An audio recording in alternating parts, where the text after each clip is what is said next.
नमस्कार, मैं Sunaina Saini Cambridge international school Kapurthala की हिंदी विषय की अध्यापिका।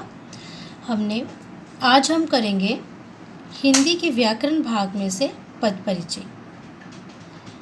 जैसे कि हमने पहले वीडियो में इसके शब्द और पद में अंतर और इसकी परिभाषा तथा विकारी तथा अविकारी शब्दों के बारे में पढ़ा था, जिसमें हमने विकारी शब्दों संज्ञा, सर्वनाम, विशेषण और क्रिया इसको विस्तार से जाना था कि विकारी शब्दों का पद परिचय करते समय हमें किन किन नियमों का ध्यान रखना चाहिए। कि उसमें हमने सबसे पहले संज्ञा, सर्वनाम, विशेषण आदि का भेद बताया जाता है, फिर लिंग, फिर वचन, फिर कारक और क्रिया या अन्य पदों से उनका संबंध बताते हैं।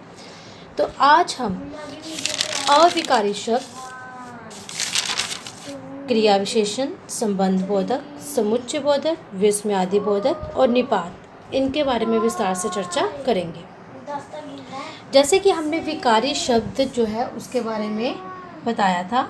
विकारी शब्द जो होते हैं वो क्या है, वो सार्थक, वो लिंग, वचन और कारक के आधार पर परिवर्तित होते रहते हैं। लेकिन अविकारी शब्द जो है इनमें वचन, लिंग, कारक के साथ संबंध नहीं बताया जाता। जो अविकारी शब्द होते हैं जैसे क्रिया विशेषण है, इसके 4 भेद होते हैं: स्थानवाचक, कालवाचक, रीतिवाचक और परिमाणवाचक। इनमें क्रिया विशेषण का संबंध जो है वो लिंग, वचन, कारक के साथ इनका संबंध नहीं बताते, सिर्फ इनके भेद के बारे में ही बताया जाता है। इसी प्रकार संबंध बोधक, समुच्चय बोधक, विस्मयादि बोधक और निपात, इनमें भी लिंग, वचन और कारक के साथ इनका संबंध नहीं बताते।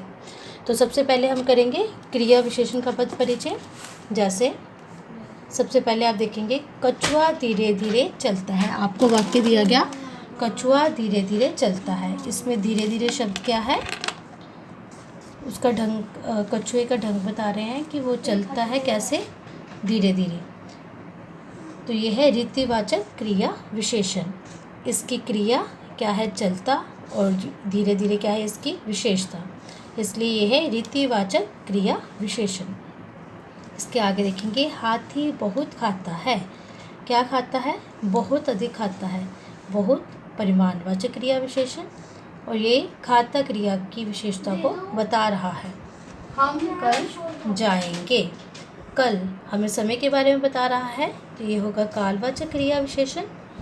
और जाएंगे क्रिया है और कल उसकी विशेषता, यानी कि ये क्रिया विशेषण हो गया। वह बाहर बैठा है। बाहर स्थानवाचक क्रिया विशेषण और इसमें क्रिया क्या है, बैठा, और विशेषता बता रहा है बाहर उसके स्थान की, इसलिए ये बन गया स्थानवाचक क्रिया विशेषण। तो ये था इसका क्रिया विशेषण के आधार पर पद परिचय। अब हम करेंगे संबंध बोधक। संबंध बोधक पद का परिचय। संबंध बोधक होते हैं कि जो वाक्यों में संबंध पैदा करते हैं। जैसे वह खुशी के मारे चीख पड़ा। के मारे शब्द लगने से ये वह खुशी, उसकी खुशी और चीख, इन दोनों में संबंध पैदा हो गया। तो के मारे क्या आएगा, संबंध बोधक। इस कार्यक्रम के बाद राष्ट्रीय गान होगा। कार्यक्रम और राष्ट्रीय गान, इन दोनों में संबंध बताने के लिए के बाद शब्द का प्रयोग हुआ है, तो ये के बाद क्या होगा, संबंध बोधक अव्यय। आगे हम करेंगे समुच्चय बोधक पद का परिचय।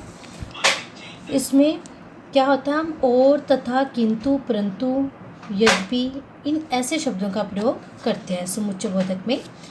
जैसे अनुराग, अंशु दोनों मेला देखने गए। अनुराग और शब्द क्या है, समुच्चय बोधक। तो हम इसमें सिर्फ समुच्चय बोधक ही लिखेंगे, लिंग, वचन, कारक इसके साथ नहीं लिखा जाता। सूर्य उगा, अंधेरा भागा। सूर्य उगा और अंधेरा भागा, और शब्द लगने से समुच्चय बोधक। तो इस प्रकार ये हो गया समुच्चय बोधक पद का परिचय। विस्मयादिक बोधक, अगर इस तरह के वाक्य पूछे जाएं कि हाय हम मैच हार गए, हाय विस्मयादि बोधक है, तो ये क्या होगा, विस्मयादि बोधक पद परिचय। आह कितना सुंदर दृश्य, आहा विस्मयादि बोधक हर्ष सूचक है।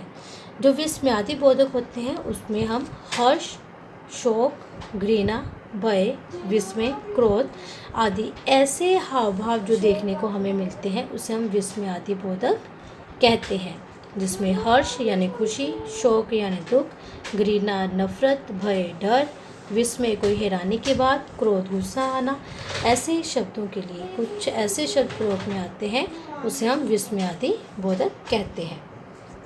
अंत में है निपात। निपात जो है वो वाक्य में जो बल प्रधान शब्द प्रयोग में लाए जाते हैं कि कोई हमारा वाक्य चल रहा है तो किसी शब्द पर बहुत ही ज़्यादा बल दिया जाता है तो उन्हें हम निपात कहते हैं। जैसे सुरेश ने ही मुझे मारा, सुरेश ने मुझे मारा, सुरेश ने ही, उसी ने ही मुझे मारा है, तो ही शब्द जो है इसमें वो होगा निपात। सहसा रौनक ने भी अपनी खिड़की खोली, सहसा रौनक ने भी शब्द क्या होगा? निपात, क्योंकि ये जो शब्द हैं इन पे हम बल का प्रयोग कर रहे हैं कि अधिक बलपूर्वक अपनी बात जो है वो कह रहे हैं, तो इसलिए ये जो शब्द हैं जिसमें हम बलपूर्वक अपनी बात को कहते हैं उसको हम कहते हैं निपात। धन्यवाद।